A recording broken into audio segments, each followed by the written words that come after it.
Hola, soy Lauren Hutton. Cada año miles de familias descubren que sus hijas sufren una grave enfermedad que hace que luchen contra su cerebro y su cuerpo. Los trastornos alimenticios, como la anorexia y la bulimia, suelen ignorarse, se ocultan con facilidad o se disimulan tras las falsas apariencias. Aunque yo no sufrí este problema, muchas otras modelos como yo lo padecieron y pagaron muy caro por ello. El tratamiento permite que la mayoría de las personas que sufren trastornos alimenticios se recuperen. Por desgracia, algunas no lo logran. Están a punto de conocer a 4 chicas y a sus familias que se enfrentan a unos trastornos alimenticios que han dominado sus vidas y a las dificultades de la adolescencia y las exigencias sociales. Su valor les llevará detrás de las estadísticas, más allá de las falsas apariencias. Soñaba con comida. Soñaba que la comida me perseguía, o que los alimentos me comían a mí y no yo a ellos. La noche que pasé de rodillas junto a la cama de Maria, pensando que había muerto, no puede haber nada más duro. No hagan como que no pasa nada, no simulen que su familia es perfecta, solo empeoran la enfermedad. Sentía algo que me atemorizaba de repente, que esperaba que lo identificara. Una intensa rabia ardiente, irrefrenable. No está dispuesta a detenerse, crece y se fortalece, penetra en todos los secretos de mi cuerpo. Me dijo, sabía que podría no superarlo, pero el temor a engordar era superior a todo lo demás. Ya conoces la verdad definitiva. No puedes esconderte de ti misma. La principal traba radica en la capacidad de nuestra sociedad para crear falsas apariencias. Anorexia y bulimia, trastornos alimenticios.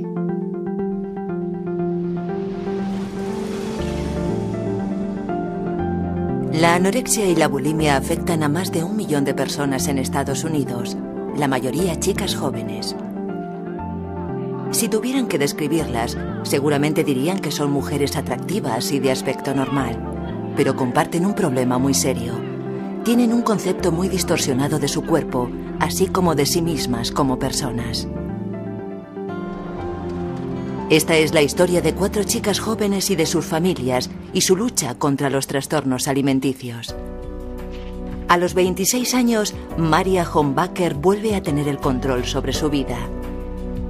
Ha sido anoréxica durante años y arriesgó mucho al limitar su ingestión de alimentos. Su libro Días perdidos relata sus 15 años de dura prueba y su recuperación. Tenía que ser inteligente y estar delgada, y conseguí ambas cosas, pero no salió como había planeado. Annie es una universitaria de Seattle de 20 años. Padece bulimia desde hace 6 años. Come compulsivamente en exceso y, en contrapartida, vomita, toma laxantes o hace ejercicio de manera obsesiva. También ha sido anoréxica. Para ser sincera, no me encuentro muy bien ahora. Pero no se lo puedo decir a mi madre. No puedo. Necesita verme bien y no quiero decepcionarla. No sé. Es muy duro. Suni tiene 16 años y se encuentra en una fase inicial de lo que puede ser una larga y tortuosa lucha contra la bulimia. Comenzó teniendo 14 años. No lo hago adrede. No es que piense, me odio. Eso no se me pasa por la cabeza. No es algo intencionado. No me digo, voy a acabar conmigo. Simplemente sucede. Lo hace mi cerebro. Este trastorno alimenticio es muy complicado. Me supera, de verdad. Te engaña, miente. Esas mentiras le van a costar a sus padres casi 85.000 euros. Anna Westin de Minneapolis luchó contra la anorexia. Dado que su batalla termina de otra forma, solo podemos escuchar su voz a través de lo relatado en su diario. Me siento muy sola. Pienso en el peso, en comer y en la grasa. Me pregunto ¿Cuándo me recuperaré? Y me digo que nunca.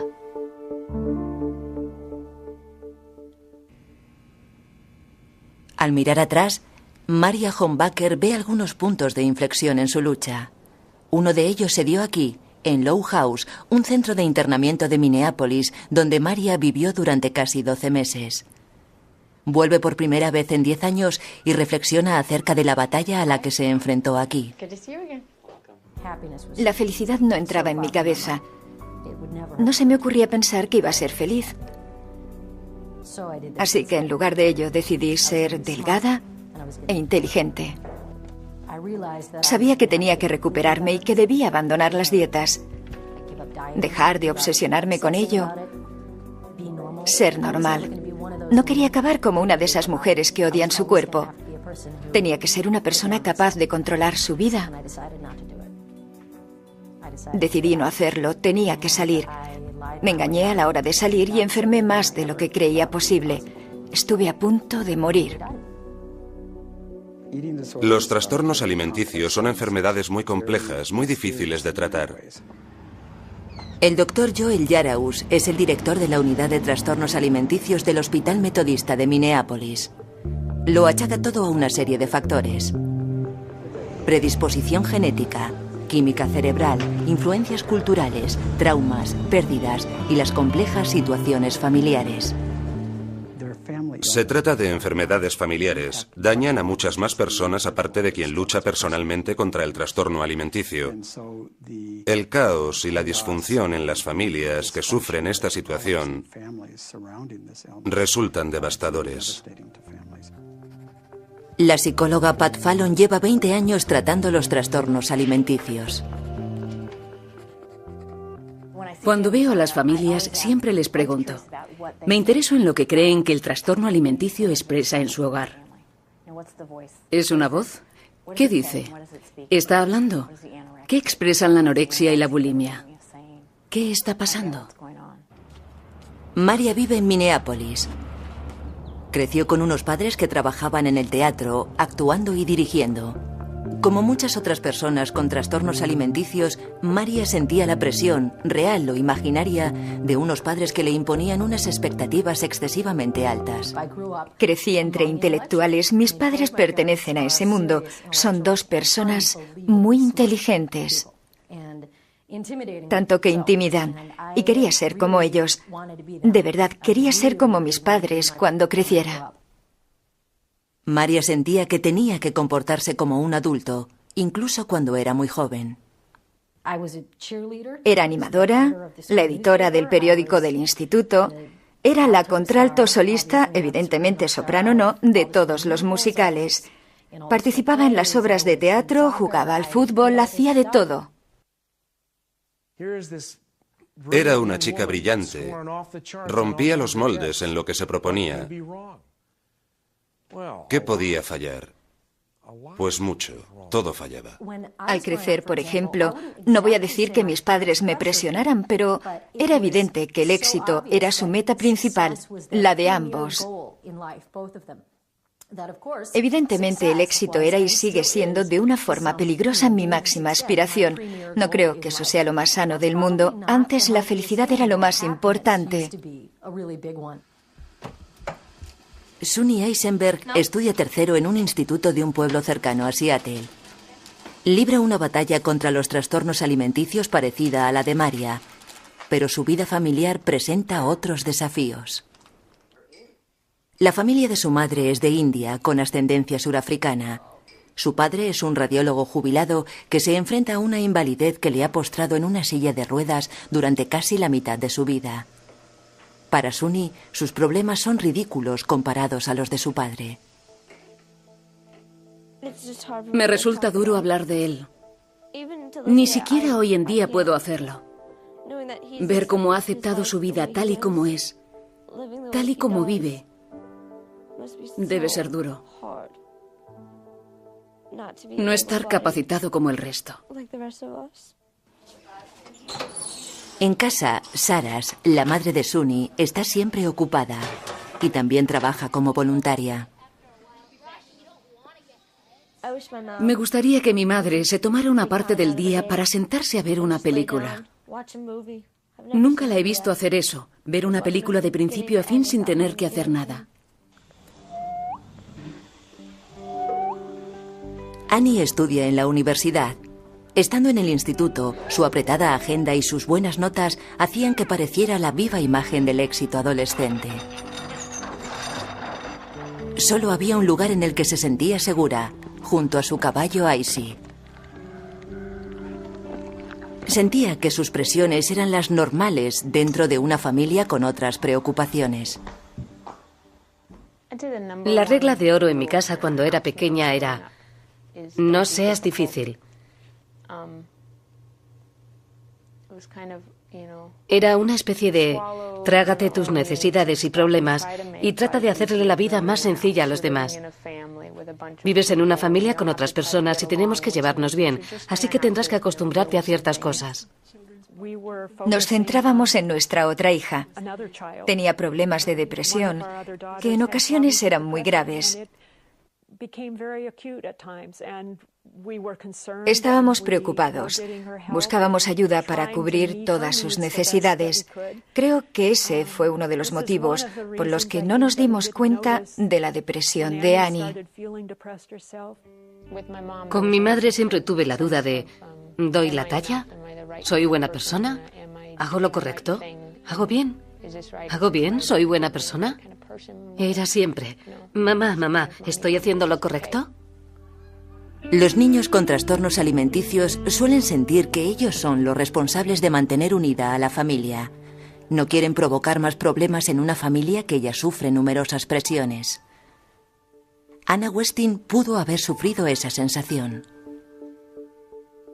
Te despertabas de tu adormecida existencia cuando el sol se retiraba y te sentías culpable e inútil, como si tuvieras que haber cumplido tus sueños, pero te habías quedado dormida. Todas estas chicas sentían la necesidad de convertirse en algo que no eran, de responder a las expectativas de sus padres, de no ser una carga, de mantener a su familia unida. Sus necesidades las llevaron a seguir caminos similares hacia un mecanismo de aguante que al principio parecía proporcionar alivio y evasión. Durante muchos años fui incapaz de entrar en casa de mis padres sin ir inmediatamente a la cocina pensando en qué iba a comer. La típica chica de los 80 sola en casa después de clase. Llegaba, tomaba algo de comer, ponía Apartamento para tres, veía la televisión y comía siempre lo mismo al salir de clase. Comía hasta alcanzar una especie de estado semi-inconsciente y me dormía.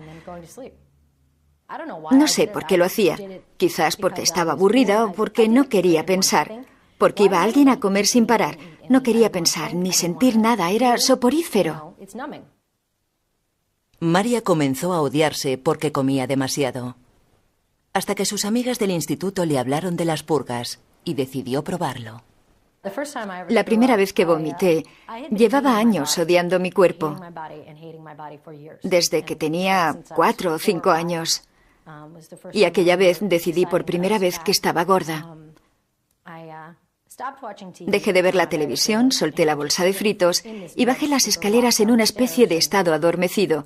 Me eché el pelo hacia atrás y vomité. Y así comencé un ciclo muy largo.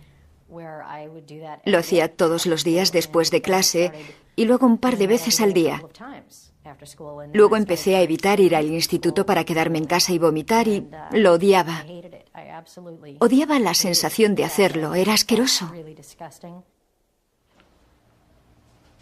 Suni también se sentía aliviada vomitando. Era una forma de evadirme. Podía asimilarlo todo, las presiones de todo el día, todos mis sentimientos, sin saber muy bien lo que sentía. Y lo eliminaba todo vomitando. Annie padecía bulimia y vomitaba para aliviarse. También empezaba a sufrir una depresión clínica. Vas dependiendo cada vez más de ello y sin darte cuenta lo utilizas para arreglarlo todo. Si tienes miedo,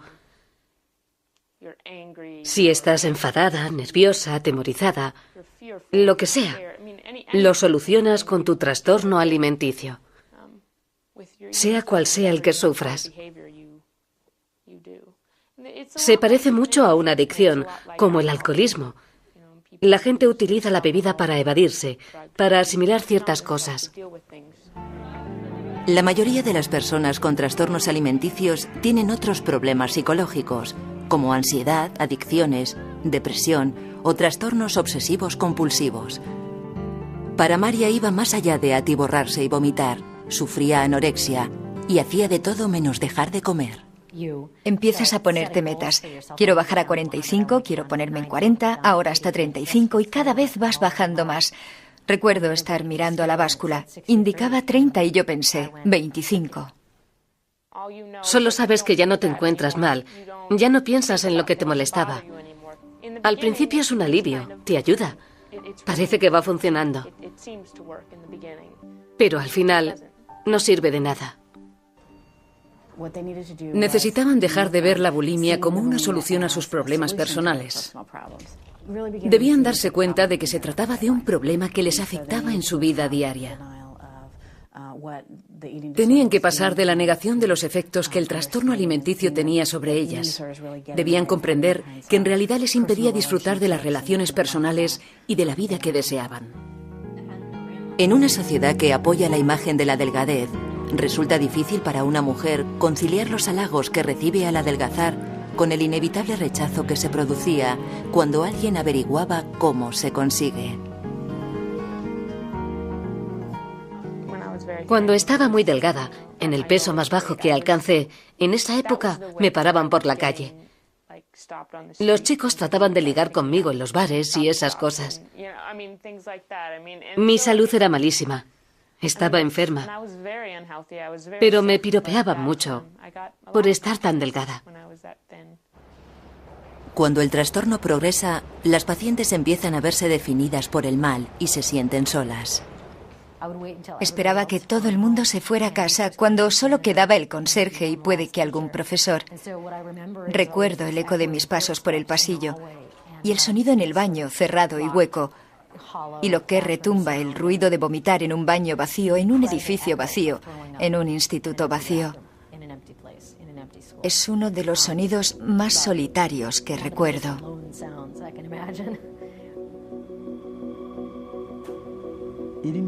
Los trastornos alimenticios se convierten en el mayor secreto que se puede tener.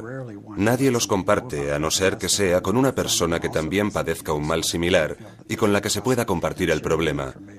Pero casi siempre se mantiene en secreto. Dejaba la ducha abierta. Hacía eso siempre. Dejaba el grifo corriendo o la ducha abierta. Lo hacía para disimular el ruido. Annie logró ocultar su trastorno alimenticio a sus padres durante 4 años. Me sorprendía que con el tiempo mis padres no lo supieran.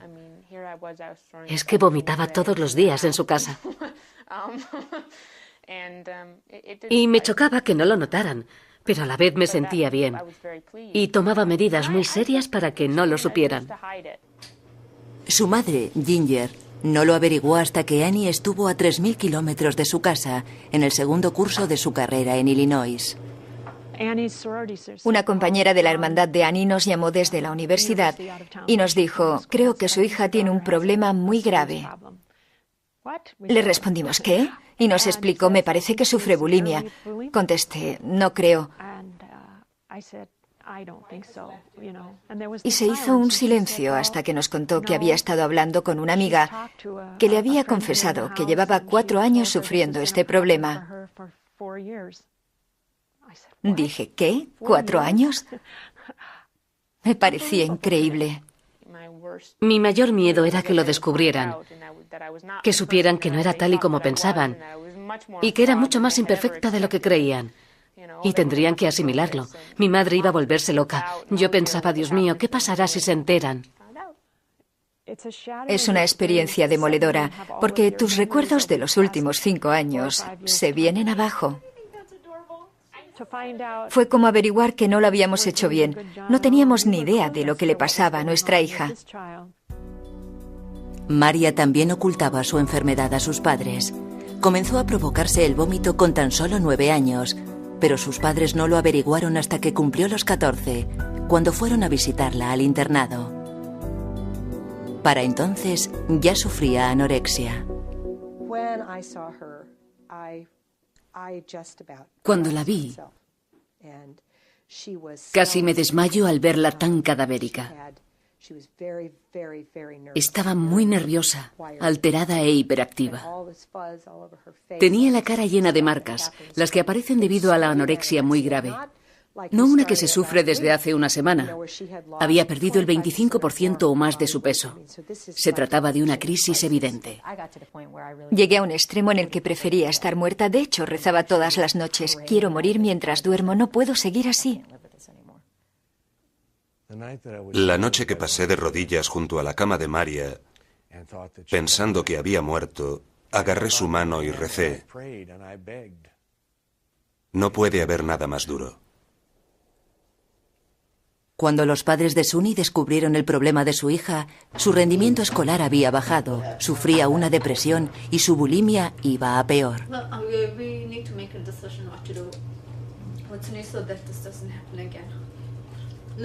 Suni aceptó un internamiento en la única clínica para trastornos alimenticios del estado de Washington.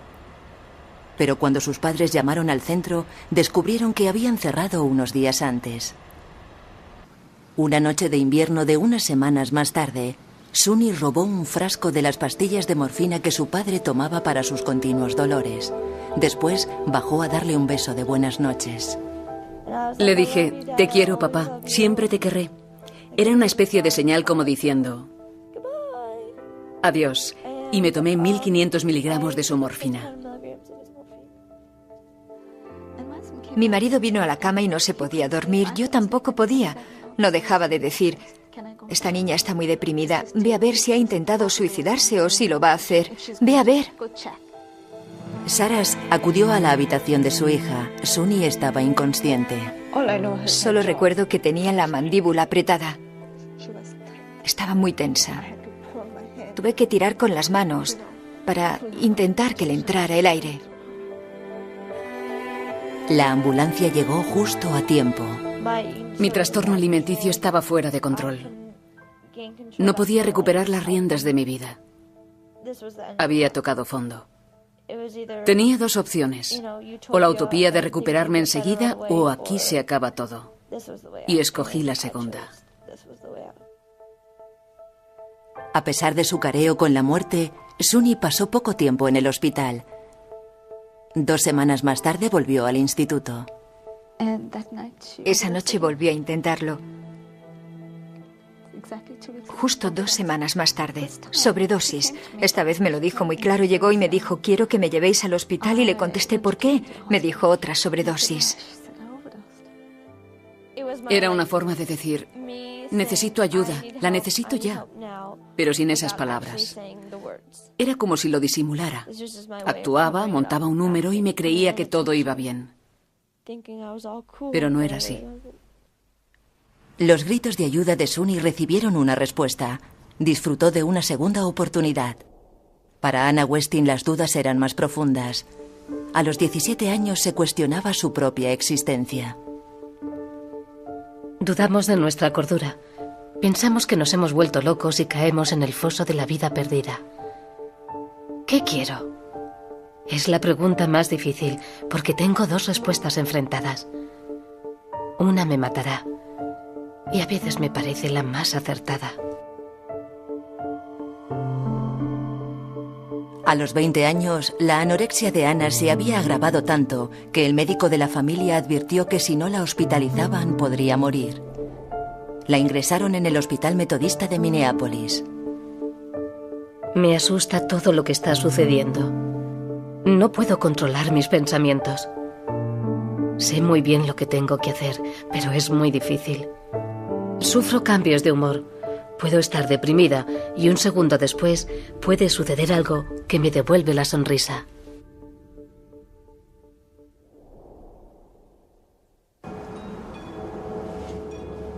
Los padres de Maria Hornbacher lo habían intentado todo: médicos de familia, consejeros escolares y terapeutas. Ya solo quedaba una opción posible: el internamiento en una institución. Era un sombrío día de marzo. Recuerdo contemplar desde la ventana un árbol desnudo sin hojas.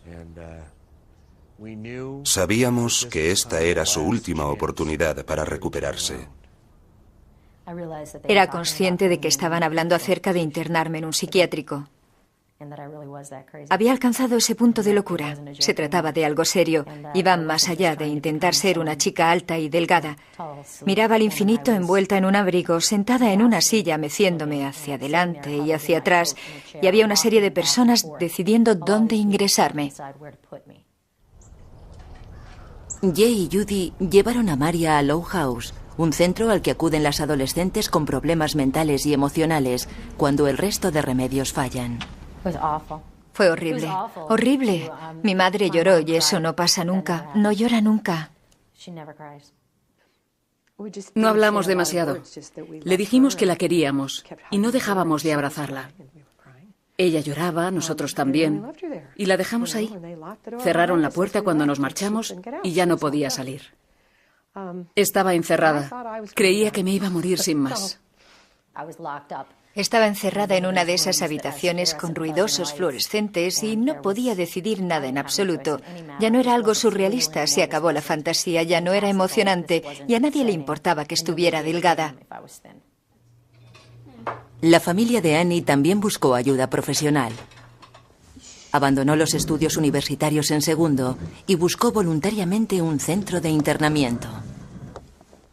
Empezamos a tratar los problemas familiares por primera vez, porque se dieron cuenta. Y eso provocó que habláramos de todo aquello. Estuvo bien, fue un buen comienzo. Nos sentíamos optimistas, casi como si nos hubieran operado. Pensábamos, muy bien, has tenido un problema durante mucho tiempo, pero ahora vamos a hacer que te ayuden. Vamos a acabar con ese comportamiento tuyo y tus hábitos alimenticios. Todo un mes de comidas sanas y regulares. Va a estar genial. Entras pensando que solo necesitas ayuda en los aspectos superficiales. Crees que si levantas el ánimo, tu trastorno alimenticio perderá importancia.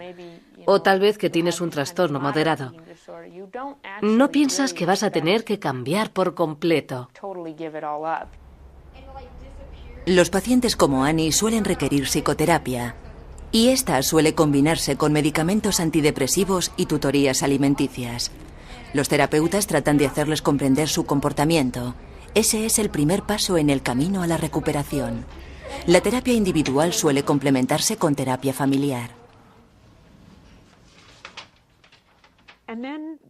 Más adelante descubrimos, cuando llevaba unos días en casa, que no habíamos terminado. No sé, igual fuimos un poco inocentes. Hay quien se enfrenta a ello durante tantos años. Someterse a un tratamiento en una clínica es el principio y no el final. La gente piensa que acudes al tratamiento y sales siendo la misma persona, pero sin el trastorno alimenticio. Pero estos trastornos son un mecanismo de protección. Camuflan muchas cosas, muchos problemas, las partes que a una persona no le gustan de sí misma. Y lo normal es que durante el tratamiento haya muchas cosas que emerjan hacia la superficie. Después del segundo intento de suicidio de Sunny, los médicos advirtieron a sus padres que necesitaría un tratamiento prolongado, pero ya no había clínicas para internarla en Washington. De modo que llevaron a Sunny a Idaho, a una clínica privada donde recibió un tratamiento de casi 3 meses. Espero que si las cosas no han ido bien, si no se ha recuperado, que pueda hablar de ello, que sea capaz de tratar el tema. It helps me get through the day if I'm not feeling well. Everyone else will love me for who I am, and I can be accepted for who I am because I love me. That's all that matters.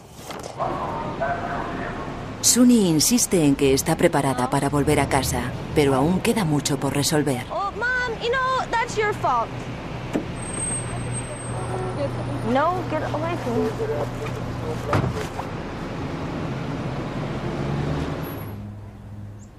De vuelta a casa en Seattle, Sarah sospechaba que el costoso tratamiento de 3 meses no había dado el resultado deseado. Unos días más tarde, Suni entra en el baño y se provoca el vómito. Empiezas a comer y a vomitar de nuevo. Y te dices, no ha servido de nada, no valgo para nada. Mírate, no puedes hacer nada. Te sientes fatal. La verdad es que te hace mucho daño. No hay nada peor que saber que tus padres se han gastado mucho dinero tratando de ayudarte a mejorar y que lo has desperdiciado. Ese sentido de culpabilidad es frecuente. Los terapeutas indican que la recuperación requiere algo más que fuerza de voluntad. Investigaciones recientes indican la influencia de la genética y la química cerebral, así como del historial del paciente y la situación familiar. Sinceramente, creo que nuestra familia ya no es compatible. Otra pelea por algo sin importancia. Una cosa lleva a la otra y todos empiezan a gritar. Creía que me estaba volviendo loca, pero no era yo.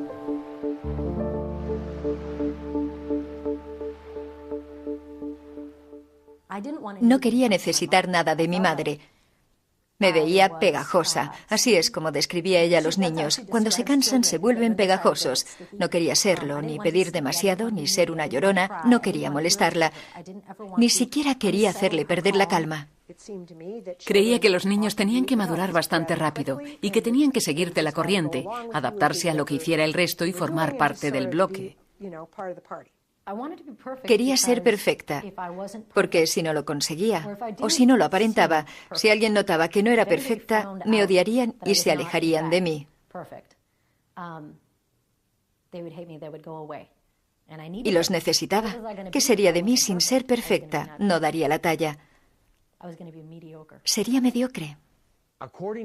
Según un terapeuta, Maria creía que para reconciliar a sus padres tendría que ponerse enferma.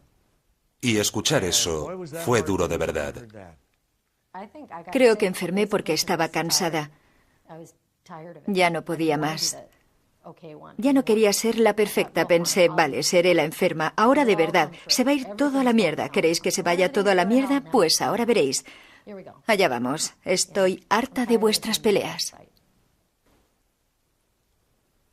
Gracias a la terapia familiar, los Hornbacher han comprendido que su comportamiento pudo haber contribuido a empeorar el estado de Maria. En aquella época no se daban cuenta de cómo estaba afectando a su hija. He escuchado cosas sorprendentes por parte de algunas personas, como negarse a analizar la situación familiar. Yo creo que si no te sometes a ello, no puedes esperar que tu hija mejore en absoluto. Fue duro sentarse en las sesiones familiares y decir, sí, soy muy controlador. Sí, intento controlar cada céntimo que se gasta mi familia. Sí, todo eso es cierto. Es muy duro. No es que eso por sí mismo vaya a resolver el problema, pero es un gran paso. Y ha de ser una parte principal de la cura, de la terapia. Tiene que serlo.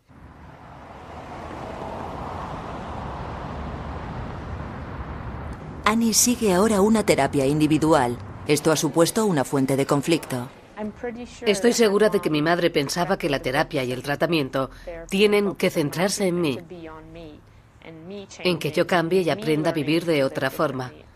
No creo que esperara que nadie le dijera, creo que tiene que cambiar ciertos comportamientos. Tiende a pensar que esto es mi problema, mi enfermedad, que yo soy la que está enferma y la que necesita cambiar.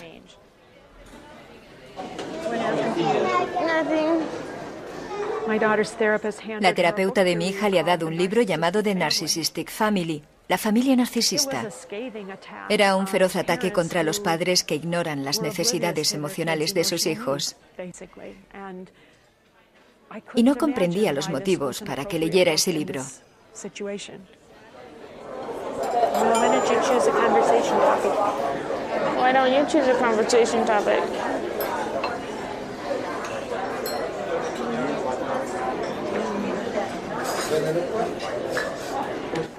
A partir de entonces comenzó a odiar a mi terapeuta. No la soporta. Y me lo repite en cuanto tiene ocasión.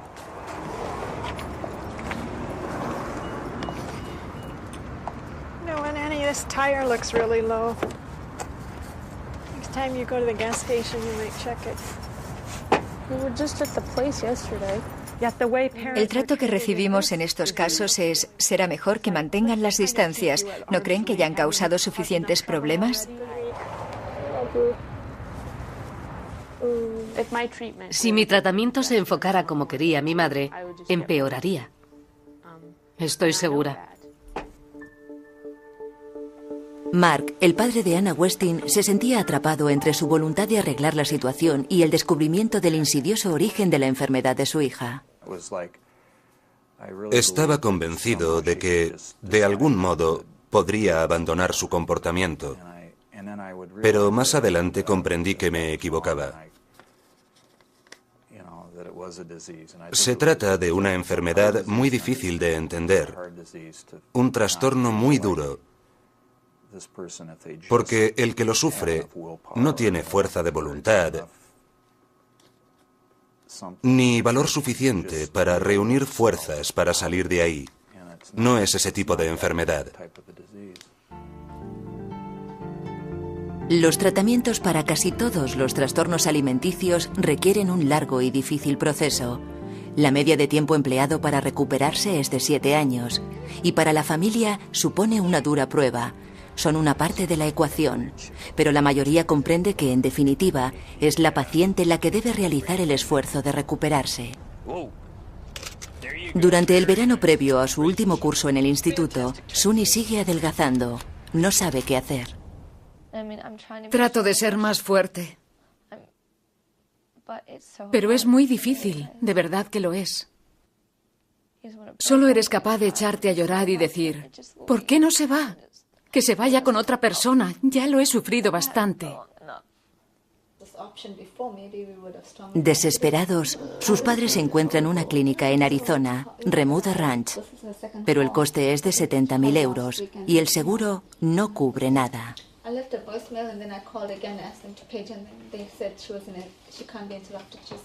Saras negocia. Es muy caro. Me han dicho que en lugar de 70.000 euros nos cobrarían 52.000 por 2 meses. Suni está emocionada, pero teme fracasar. Puede que vaya a Arizona a un lugar llamado Remuda Ranch el sábado. Creo que lo sabremos hoy. Por un lado quiero ir para mejorar, pero por el otro, creo que al salir seguiré igual de destrozada. 5 semanas después de enviar a su hija a Remuda Ranch, la familia viaja a Arizona para unirse a ella. Van a pasar una semana de intensas terapias familiares. Nuestra hija está allí con la intención de curarse, pero el entorno familiar tiene su importancia a la hora de conseguirlo. Así que vamos a tratar de aprender a facilitar el regreso a la realidad de Suni. Hemos hablado 3 veces con ella esta semana por teléfono. Tiene muchas ganas de vernos, y nosotros y su hermana también, claro.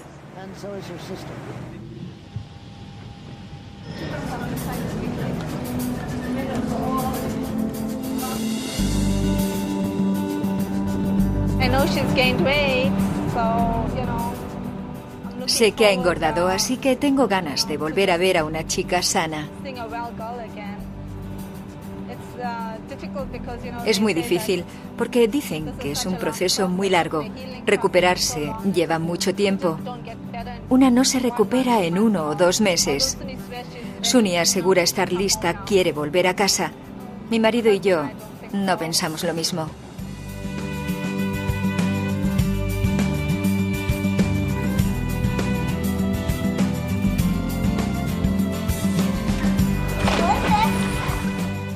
La hermana de Suni, Rassi, tiene 10 años y no comprende del todo el problema de su hermana. Nunca he pensado en los motivos. A mí me parece muy guapa. Y creo que ha conseguido muchas cosas. No sé por qué se comporta así. Sé que puede mejorar si quiere hacerlo. Lo importante es si de verdad quiere o no. Tras 2 semanas de terapia familiar, Saras tiene otro concepto de sí misma y de sus relaciones familiares. No sentía nada. No sabía cómo sentirme. Al mirar al pasado y ver tantas cosas que habías ignorado y eras incapaz de recordar, pero todo acaba brotando, todo.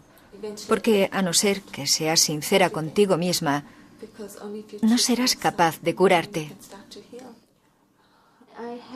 No he sido el tipo de madre que Suni quería. Fui muy distante. Estaba para todo, lo hacía todo por ella y la ayudaba en lo que podía. Pero a la hora de comunicarnos, no supe mostrarme afectiva. Así que ahora tengo que aprender a hacerlo. Until you do what you believe in, you don't know whether you believe in it or not. It was by Leo Tolstoy. Tras un profundo examen de conciencia, 60 días de tratamiento y más de 50.000 euros, todos esperan que Suni esté en el rumbo correcto para recuperarse. El mismo día que llega a su casa, se provoca el vómito. Igual no estaba preparada, como dijo mi madre. Me han pasado muchas cosas por la cabeza. Era como si estaba asustada.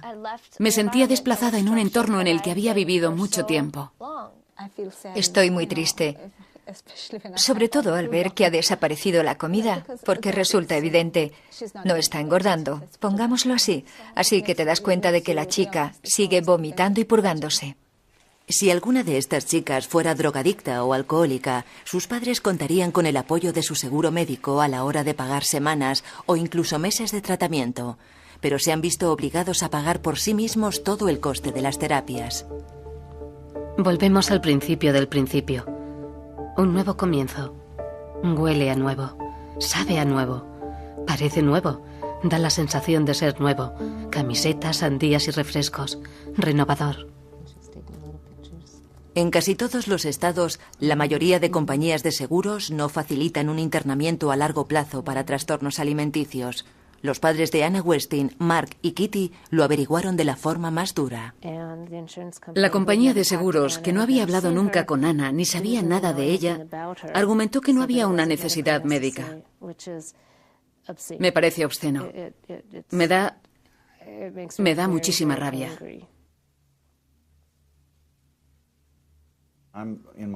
Tengo mi propia empresa, así que me suscribí a un seguro. Lo hice porque era el mejor disponible, y me horrorizó descubrir que se querían lavar las manos con mi problema. Ana tenía una enfermedad de la que no querían oír ni hablar. Uno de los argumentos de la aseguradora era que estaban dispuestos a pagar un tratamiento efectivo, pero no hay ningún tratamiento efectivo para los trastornos alimenticios. De modo que era como decir, muy bien, enviémosla a casa para que se muera. Mi desgracia continúa. No hay manera de librarme de ella, ¿verdad? De todas formas, ¿quién me escucha? Nadie. Mi vida ya no vale nada. Despedirme de un lugar tan hostil no debe ser tan duro como creer en él cada día. Y la verdad es que mi alma ya se ha marchado de aquí. Me dijo, fue el momento más duro de mi vida. Me dijo, no me encontraba bien. Sabía que podría no superarlo, pero el temor a engordar era superior a todo lo demás. Una de las mejores amigas de Anna, Vanessa, también sufrió anorexia. Vivía en Los Ángeles cuando supo que Anna estaba de nuevo en el hospital de Minneapolis. Unas horas más tarde ya había tomado un vuelo. Al entrar en la habitación de Anna, se encontró algo para lo que no estaba preparada. Se dio la vuelta y la alegría me desbordaba al volver a ver a mi amiga. Y lloraba de alegría por eso, pero al mismo tiempo se me rompió el corazón.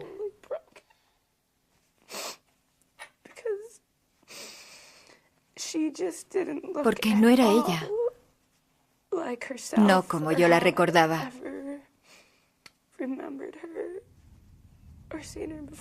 No la había visto nunca así.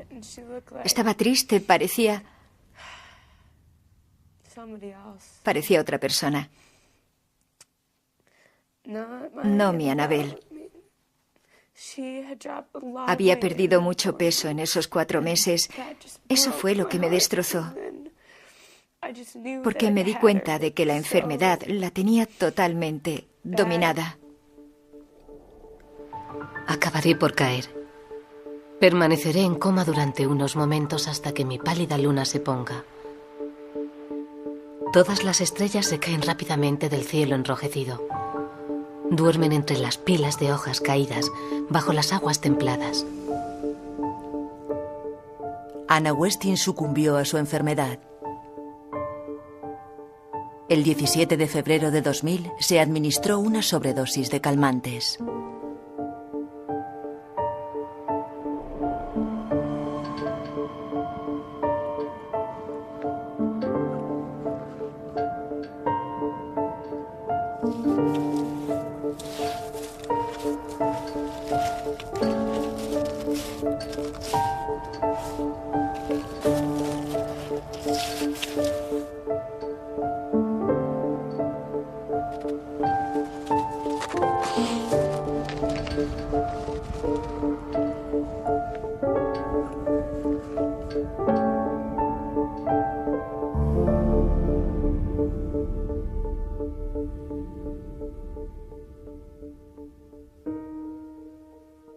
Mientras lloraban la muerte de su hija, los Westin iniciaron una guerra contra la compañía de seguros que le había negado un tratamiento a su hija.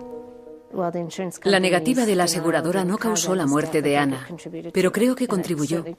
Y desde luego aumentó la presión sobre nosotros y nuestro dolor. Kitty y Mark lideraron una campaña legal contra la aseguradora en Minnesota.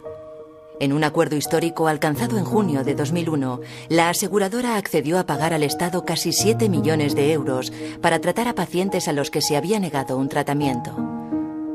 También aceptó la formación de un tribunal independiente que revisara cada petición de ayuda a enfermedades mentales que fuera rechazada.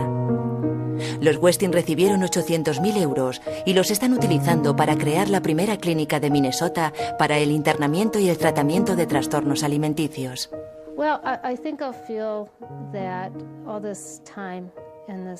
Sentiré que todo este tiempo, este dolor y sufrimiento, están de algún modo justificados. La pérdida de Anna, si pudiera volver atrás y recuperarla, hubo momentos después de su muerte en los que estuve muy enfadada con Dios. Le decía, ¿sabes? Lo habría hecho de todas formas, podrías habérmelo pedido, habría estado a tu lado, no necesitaba perder a Anna. Pero no era cierto. Ya basta de dar vueltas, de girar y dar la espalda o mirar de lado. Ya no tengo los pies enfangados en la arena. Los hemos liberado y ahora se pueden mover. Maria seguía con su batalla en Low House. La terapia, la medicación, la nutrición y la disciplina resultaban muy caras y no causaban ningún efecto en una adolescente que parecía estar encaminada a una muerte segura. Sombría, rebelde y enferma hasta la desesperación, rechazaba cualquier terapia, incluso un simple abrazo. Lo peor era que necesitaba que me abrazaran a todas horas. Un día otro paciente, un chico mucho más joven con una enfermedad mental diferente, se atrevió a acercarse a la sombría Maria para darle un abrazo.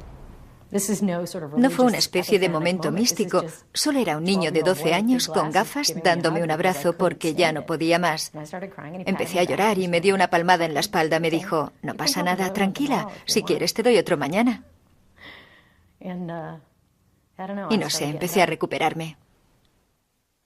Hemos visto cómo sucede, pero aún no sabemos el porqué. Los terapeutas aseguran que el apoyo familiar es una herramienta clave para el éxito. No hay que achicarse nunca, nunca, porque nosotros somos los adultos. Tenemos los medios. No me refiero al dinero, sino la fuerza mental, a la voluntad y el amor para alcanzar cualquier meta que nos propongamos. Y el haber superado una crisis no quiere decir que no vaya a haber otra peor, porque probablemente la suframos. Han pasado 10 años desde que Jay y Judy acunaran a su hija en lo que parecía su lecho de muerte. Es evidente que todos queremos que nuestros hijos sean estupendos, delgados, guapos, inteligentes y todo eso. Pero lo mejor que podemos hacer es aceptar al niño tal y como es. Lo más duro para Jay fue admitir que no podía decidir el futuro de Maria. Tienes que aceptar en algún momento la sensación de impotencia. A la hora de curar o ayudar a controlar la enfermedad, no puedes hacer casi nada. Eso le corresponde al paciente. Es la única persona capaz de hacerlo.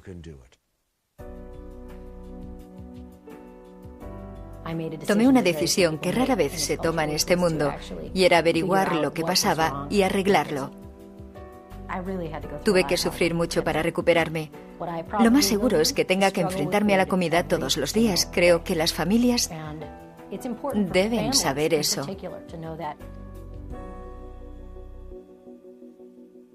El problema real, lo que les atormenta, está enterrado en lo más profundo. Y el proceso de descubrirlo implica ir eliminando las capas de la cebolla para averiguar lo que hay dentro. Y eso lleva mucho tiempo. Si eliminara mi manera de pensar y mi forma de tratar mis problemas y mi trastorno alimenticio, y sobre todo mi depresión, no sé qué va a quedar de mí si lo eliminas todo. No sé qué hay debajo. Y la idea me asusta muchísimo. Sería eliminar lo único que conozco. Puede que en lugar de preocuparme de lo que come, de si come suficiente, si engorda o adelgaza, tenga que preocuparme de mi relación con ella. Debo mantener conversaciones con ella y demostrar que me preocupa de verdad.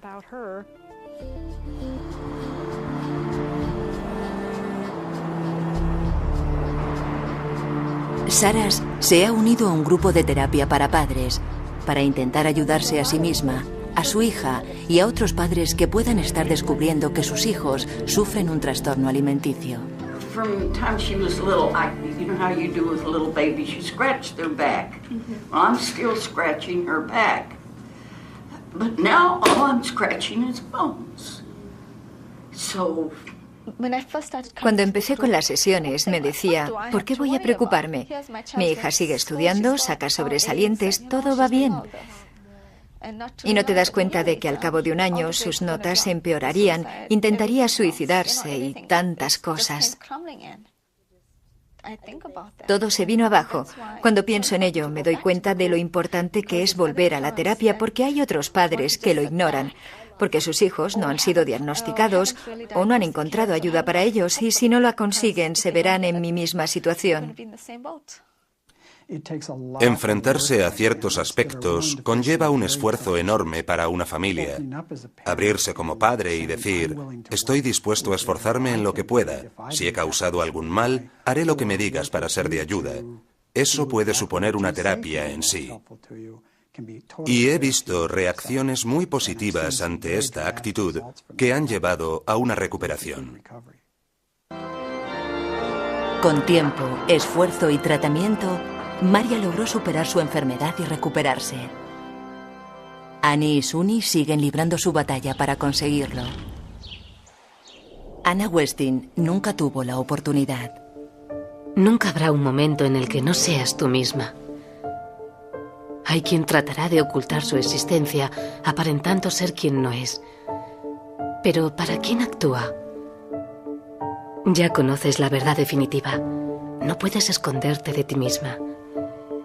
La principal traba radica en la capacidad de nuestra sociedad para crear falsas apariencias.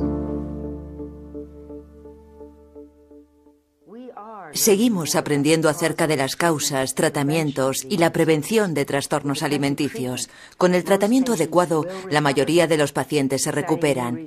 Las últimas investigaciones indican la existencia de un componente genético. Pero una vez un trastorno alimenticio se hace fuerte, le arrebata años a sus víctimas, perjudica su integridad física y les roba la juventud. Por ello, nuestra meta principal es prevenir los trastornos alimenticios. Deberíamos aprender a identificar los síntomas para tomar medidas eficaces. Agradecemos el valor de las mujeres como las que han conocido. Al compartir sus historias con nosotros, nos han recordado que siempre queda la esperanza y que podemos alcanzar la felicidad. Gracias.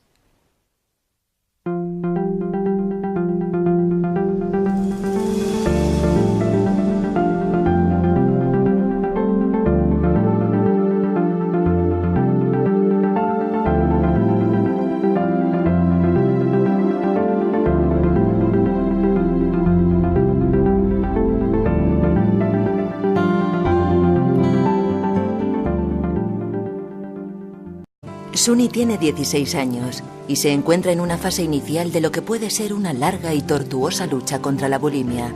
Comenzó teniendo 14 años. No lo hago adrede. No es que piense, me odio. Eso no se me pasa por la cabeza. No es algo intencionado.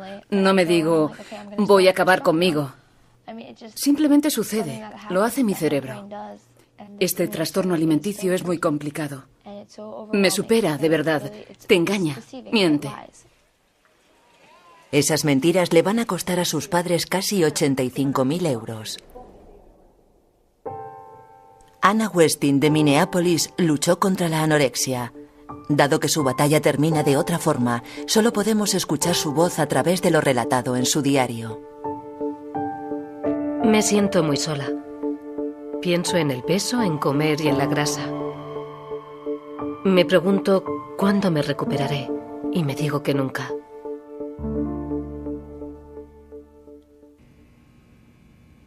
Al mirar atrás, Maria Hombacher ve algunos puntos de inflexión en su lucha. Uno de ellos se dio aquí, en Low House, un centro de internamiento de Minneapolis, donde Maria vivió durante casi 12 meses. Vuelve por primera vez en 10 años y reflexiona acerca de la batalla a la que se enfrentó aquí. La felicidad no entraba en mi cabeza. No se me ocurría pensar que iba a ser feliz. Así que en lugar de ello decidí ser delgada e inteligente. Sabía que tenía que recuperarme y que debía abandonar las dietas. Dejar de obsesionarme con ello. Ser normal. No quería acabar como una de esas mujeres que odian su cuerpo. Tenía que ser una persona capaz de controlar su vida. Decidí no hacerlo, tenía que salir. Me engañé a la hora de salir y enfermé más de lo que creía posible. Estuve a punto de morir. Los trastornos alimenticios son enfermedades muy complejas, muy difíciles de tratar. El doctor Joel Yaraus es el director de la unidad de trastornos alimenticios del Hospital Metodista de Minneapolis. Lo achaca todo a una serie de factores: predisposición genética, química cerebral, influencias culturales, traumas, pérdidas y las complejas situaciones familiares. Se trata de enfermedades familiares. Dañan a... Hola, soy Lauren Hatton. Cada año miles de familias descubren que sus hijas sufren una grave enfermedad que hace que luchen contra su cerebro y su cuerpo. Los trastornos alimenticios, como la anorexia y la bulimia, suelen ignorarse, se ocultan con facilidad o se disimulan tras las falsas apariencias. Aunque yo no sufrí este problema, muchas otras modelos como yo lo padecieron y pagaron muy caro por ello. El tratamiento permite que la mayoría de las personas que sufren trastornos alimenticios se recuperen. Por desgracia, algunas no lo logran. Están a punto de conocer a 4 chicas y a sus familias que se enfrentan a unos trastornos alimenticios que han dominado sus vidas y a las dificultades de la adolescencia y las exigencias sociales. Su valor les llevará detrás de las estadísticas, más allá de las falsas apariencias. Soñaba con comida. Soñaba que la comida me perseguía. O que los alimentos me comían a mí y no yo a ellos. La noche que pasé de rodillas junto a la cama de Maria, pensando que había muerto, no puede haber nada más duro. Así como de sí mismas como personas. Esta es la historia de 4 chicas jóvenes y de sus familias y su lucha contra los trastornos alimenticios. A los 26 años, Maria Hombacher vuelve a tener el control sobre su vida. Ha sido anoréxica durante años y arriesgó mucho al limitar su ingestión de alimentos. Su libro Días perdidos relata sus 15 años de dura prueba y su recuperación. Tenía que ser inteligente y estar delgada. Y conseguí ambas cosas. Pero no salió como había planeado. Annie es una universitaria de Seattle de 20 años. Padece bulimia desde hace 6 años. Come compulsivamente en exceso y, en contrapartida, vomita, toma laxantes o hace ejercicio de manera obsesiva. También ha sido anoréxica. Para ser sincera, no me encuentro muy bien ahora. Pero no se lo puedo decir a mi madre. No puedo. Necesita verme bien y no quiero decepcionarla. No sé. Es muy duro. No hagan como que no pasa nada, no simulen que su familia es perfecta, solo empeoran la enfermedad. Sentía algo que me atemorizaba de repente, que esperaba que lo identificara. Una intensa rabia ardiente, irrefrenable. No está dispuesta a detenerse, crece y se fortalece, penetra en todos los secretos de mi cuerpo. Me dijo, sabía que podría no superarlo, pero el temor a engordar era superior a todo lo demás. Ya conoces la verdad definitiva. No puedes esconderte de ti misma. La principal traba radica en la capacidad de nuestra sociedad para crear falsas apariencias. Anorexia y bulimia, trastornos alimenticios.